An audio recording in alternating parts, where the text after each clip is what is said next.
Alan Moore, un hombre que ha destacado a lo largo de la historia por ser el creador de obras exitosas y mundialmente conocidas como Watchmen, V de Vendetta, La Cosa del Pantano, entre cientos de otras. Pero lo que no mucha gente sabe es que Alan Moore tiene un lado oculto donde esconde profundos secretos que aparecen en sus dibujos y narrativas mediante pequeños guiños y menciones que solo los profanos ignoran. Se proclamó seguidor de la magia del caos, profundizó en la filosofía del ocultismo y llegó a crear conceptos muy arcaicos y complejos sobre un lugar llamado el idea-espacio, una dimensión mental donde en teoría el ser humano fabrica sus propios dioses mediante el inconsciente colectivo junguiano. El conocimiento de Moore es extremadamente complejo, pero lo hace totalmente distinto a otros ocultistas famosos, como el mítico Aleister Crowley, ya que en el corazón anarquista de Moore rechazaba profundamente la opresión, rompiendo las cadenas mediante el poder del arte y la palabra. Por ello, ¿qué secretos conoce y retiene Alan Moore en la actualidad? ¿Qué importante mensaje ha dejado en todas sus obras? Podemos entender la realidad de una forma distinta utilizando su sistema mágico-filosófico que, creó escuela a lo largo del tiempo. Todo esto y mucho más vamos a verlo en este videoprograma sobre los secretos más ocultos del señor Alan Moore.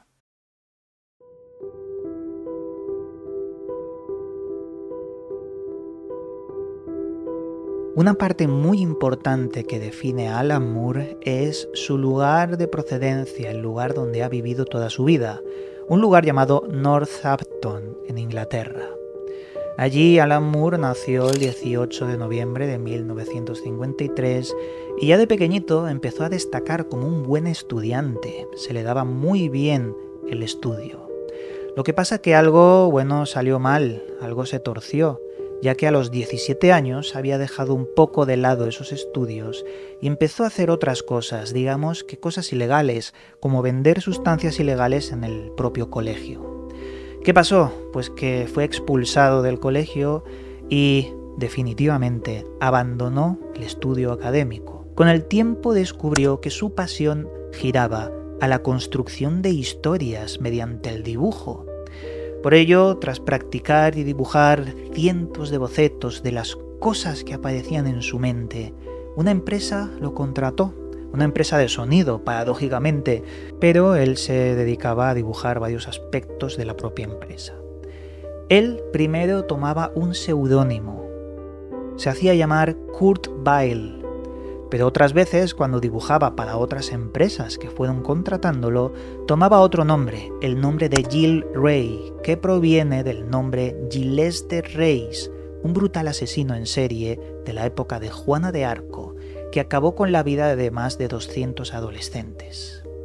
La vida para Alan Moore cambió nuevamente cuando empezó a publicar sus dibujos en una sección de un periódico llamada Northants Post, titulada Maxwell the Magic Cut, hasta 1986. Moore realmente no quería ser solo un dibujante. Empezó a escribir guiones, narrativas, historias que les gustó mucho a otras empresas y decidió probar con las grandes, entrando a ser guionista de empresas tan grandes como Marvel en el Reino Unido, Doctor Who y Star Wars. Por ello empezó a hacer guiones para todos estos grandes. Nuevamente la suerte le sonrió a la vida de Alan Moore cuando empezó a escribir para una revista y editorial de cómics legendaria, 2000 AD, ya que el subdirector llamado Alan Grant observó que escribía verdaderamente bien. La narrativa y los guiones que fabricaba Alan Moore eran impresionantes. De hecho, Alan Grant quedó totalmente impresionado. Por eso decidió comprarle el guión que le había enviado, el guión sobre la historia de Judge Dredd, el juez Dredd. Lo que pasa es que tuvo que mutilar el guión, ya que era muy largo, y le pidió que lo recortase para hacerlo más pequeño.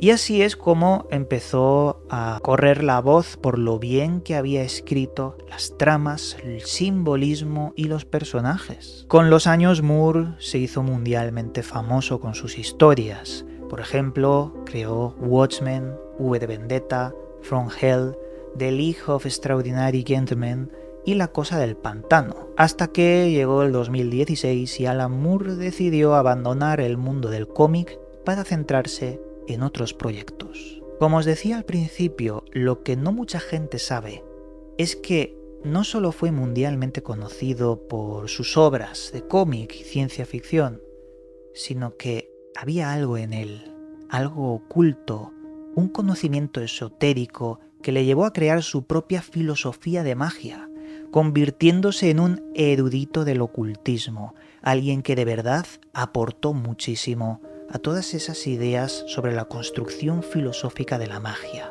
Es más, utilizó la llamada magia del caos para crear su propio sistema.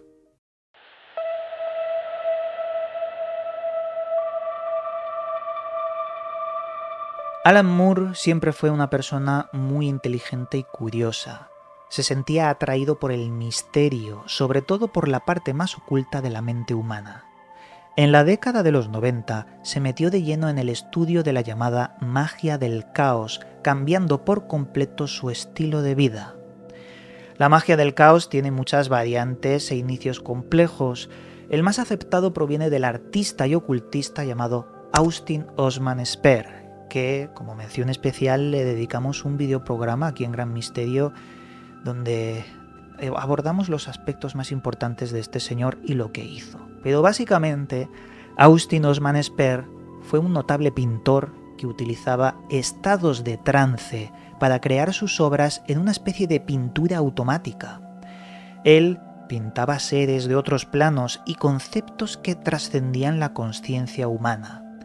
Logró fundar la sociedad esotérica Zos Kia Cultus y conoció al mítico Aleister Crowley. Spare fue iniciado en la orden mística de la Estrella Plateada de Crowley, pero su relación con el mago no fue muy buena. Spare no creía en la magia negra, ni tampoco en la magia blanca. Él creía en la magia del subconsciente. Por eso Alan Moore se maravilló tanto, ya que era su premisa, su objetivo, desentrañar los misterios del subconsciente. Hay una frase de Austin Osman Spare que define muy bien este concepto. Dijo así: en cuanto deseamos algo, lo perdemos totalmente. Somos lo que deseamos, por tanto nunca lo obtenemos. Desea nada y nada habrá que no puedas realizar. Esa era la esencia de la llamada magia del caos que Alan Moore practicaba y perseguía. La limitación del poder es algo que el propio ser humano se autoimpone, mediante la propia limitación del subconsciente. Por ello, la ausencia de dogmas deja totalmente libre al practicante para que éste construya sus propios métodos y así alcance sus propias metas. De hecho, esto lo practicaron ya los antiguos. Pitágoras usaba a su manera algo parecido a este tipo de magia del caos, ya que las filosofías ocultas que él practicaba le llegó a construir la llamada Sociedad Secreta de los Pitagóricos, que combinaba el ocultismo, la ciencia, la filosofía y quizás la fe en algunos aspectos. De ellos, de esta sociedad pitagórica secreta, de los pitagóricos, surgieron los descubrimientos como los números racionales. Lo inventaron esta sociedad secreta, además de que utilizaron el símbolo del pentagrama como su símbolo por excelencia de esta logia. Por ello, Alan Moore utilizó la magia del caos en su arte para poder obrar sus metas. En su trabajo teatral titulado Serpientes y Escaleras, Moore le susurra al oído a uno de sus personajes lo siguiente: te voy a decir el secreto de la magia. El arte es magia y la magia es arte. Cualquiera puede hacerlo. Escribir o dibujar es un acto mágico de invocación y transformación. Es alquimia en acción. Se trata del acto definitivo de la magia, crear de la nada. Esto hizo que Alan Moore creara su propio método mágico. Lo adaptó a su estilo de vida. Así pues, se dispuso a crear su propio dios incluso. Para ello inventó la palabra idea-espacio. Él lo definía como una dimensión nueva, una dimensión oculta en la mente, en su interior, como un espacio extra, un área cognitiva, donde no solo reside el yo, sino la suma de los yos de todas las personas, muy similar al inconsciente colectivo de Carl Gustav Jung, la idea de que hay un espacio mental real donde estamos todos interconectados. En el idea-espacio se podían crear las ideas, generar mitos, crear dioses, que se transmutaban en creaciones en el mundo físico. Todo lo que primero se creaba en el mundo del idea-espacio tenía efectos físicos notables en la realidad, fuera de esta dimensión. Alan Moore llamaba la sombra al lado del inconsciente, a la parte oculta más profunda de la personalidad humana. La sombra estaba conectada al inconsciente colectivo, formando una especie de biblioteca de conocimientos que se activa en momentos específicos, cuando ocurren las sincronicidades, cuando tenemos sueños lúcidos o en la llamada asociación de ideas. Él tenía esta concepción muy interesante sobre que hay cosas en el tiempo, momentos en el tiempo, que nos sincronizan y activan este tipo de sombra colectiva. En el idea-espacio los dioses se vuelven reales por el hecho de que moldean el mundo físico. Nosotros creamos y moldeamos a los dioses que surgen desde el interior. Esto lleva a Moore a crear su propio dios llamado el Glicón. El Glicón ya existía ciertas partes de este en la antigüedad, pero es un dios olvidado, un dios de los que ya nadie recuerda ni tenemos mucho sobre lo que indagar. Sí que es cierto que se encontró por primera vez una talla de piedra cerca del Mar Muerto, y por eso el señor Moore toma lo poco que existe de este dios para añadirle, volverlo real en ese idea-espacio. Por ello, ese dios olvidado era la fuerza, la fortaleza que le daba a Moore para construir su propio sistema mágico alrededor de esta figura. Todas las deidades residen en el pecho.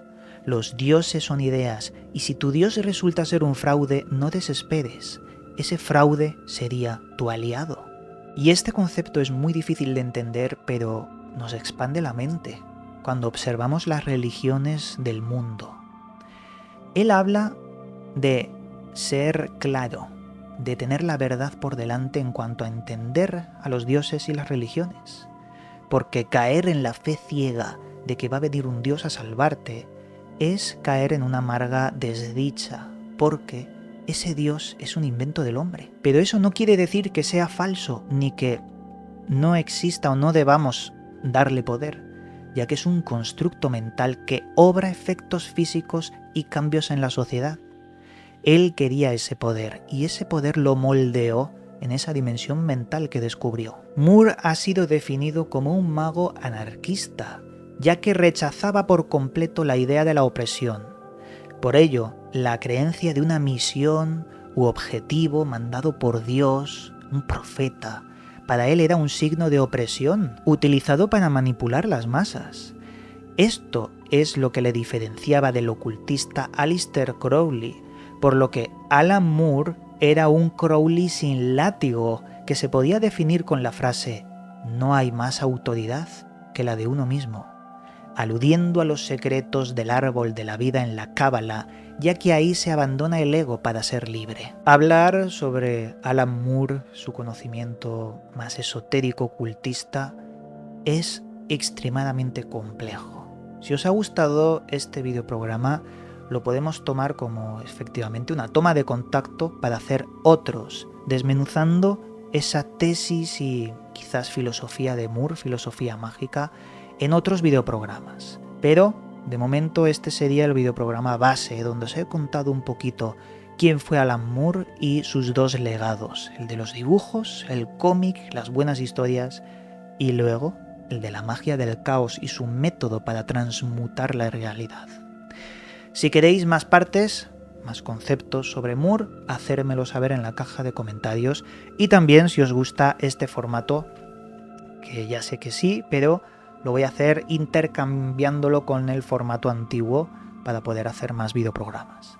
Así que, llegados al final de este programa, os mando un cálido abrazo y nos volveremos a ver en otro vídeo. Llegamos al final del programa. Puedes seguirme en mis otros 2 canales donde también subo información sobre misterios y enigmas. A su vez, también puedes seguirme en las redes sociales donde actualizo cada día su contenido.